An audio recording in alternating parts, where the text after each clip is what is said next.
Hello बच्चों, let's see the question. कह रहा है कि how much volume of air will be needed for complete combustion of 10 litre of ethane. Ethane क्या होता है बेटा? मेरा CH3 ठीक है। इसका कंप्लीट कंबशन करवाना है। कंबशन का मतलब बेटा इन प्रेजेंस ऑफ ऑक्सीजन। बेटा हम क्या करते हैं, एयर का मतलब बेटा यहाँ पे ऑक्सीजन से ही है, क्योंकि ऑक्सीजन की प्रेजेंस में कंबशन होता है। ठीक है, हम कंबशन करेंगे तो बेटा यहाँ पे मेरा CO2 और वाटर का फॉर्मेशन होगा।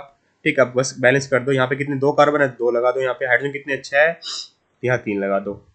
ऑक्सीजन कितने हो जाएंगे, 2 2 4 3 7 हो जाएंगे, तो यहाँ 7/2 कर दो। ठीक है, यहाँ क्या दे रखा है बेटा? हमें 10 लीटर ऑफ इथेन दे रखा है। कितना दे रखा है? 10 लीटर इथेन दे रखा है।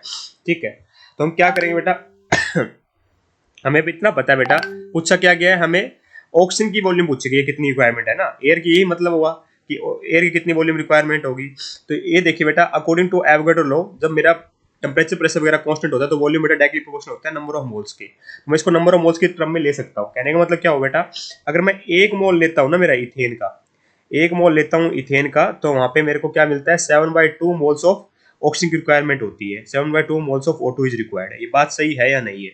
ये बात सही है, 7/2 moles of O2 is required. तो आपको क्या लेना है बेटा? मेरे को 10 लीटर लेना है। हमें पता है कि volume directly proportional two moles है, तो मैं इसकी जगह ऐसे लिख सकता हूँ कि अगर मैं 1 लीटर लूँ इथेन का, तो मुझे कितना मोल्स, कितनी लीटर ऑक्सीजन की रिक्वायरमेंट होगी? 3.5 litre of oxygen will be required, है ना। ये बात सही है या नहीं है? ये बैलेंस रिएक्शन देख के लिख रहा हूँ बेटा मैं, क्योंकि यहाँ पे 1 मोल से 7/2 है ना।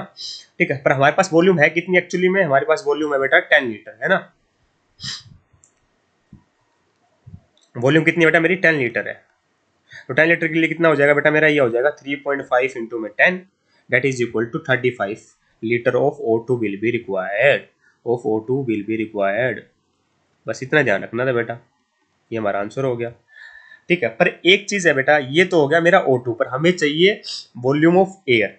एक चीज इंपॉर्टेंट ध्यान रखनी है बेटा, वॉल्यूम ऑफ एयर है ना, हमारी कंबशन जरूर ऑक्सीजन की प्रेजेंस में होती है, पर एयर के अंदर तो और गैसेज भी होती है। और हमें इतना पता है कि एयर के अंदर 20% ही मेरी O2 होती है।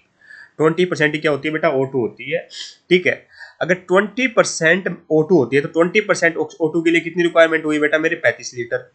ठीक है, तो अगर मुझे 100% एयर एयर एयर तो हम एयर का मतलब तो 100% हो गया, तो 100% के लिए कितना हो जाएगा बेटा? ये हो जाएगा 35 डिवाइड बाई 20 इंटू में 100, तो ये आ जाएगा बेटा मेरा 175 लीटर। तो एक्चुअली में जो एयर की वॉल्यूम रिक्वायर्ड है बेटा, वो मेरी 175 लीटर है।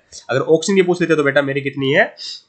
35 लीटर। ठीक है, तो I hope you got the answer. हमें पूछा गया है एयर का, है ना बेटा। मैं पहले ऑक्सीजन के बारे में बता रहा था, पर कंबस्शन बेटा ऑक्सीजन की प्रेजेंस में होती है, इसलिए रिएक्शन बिल्कुल सही लिखी है हमने।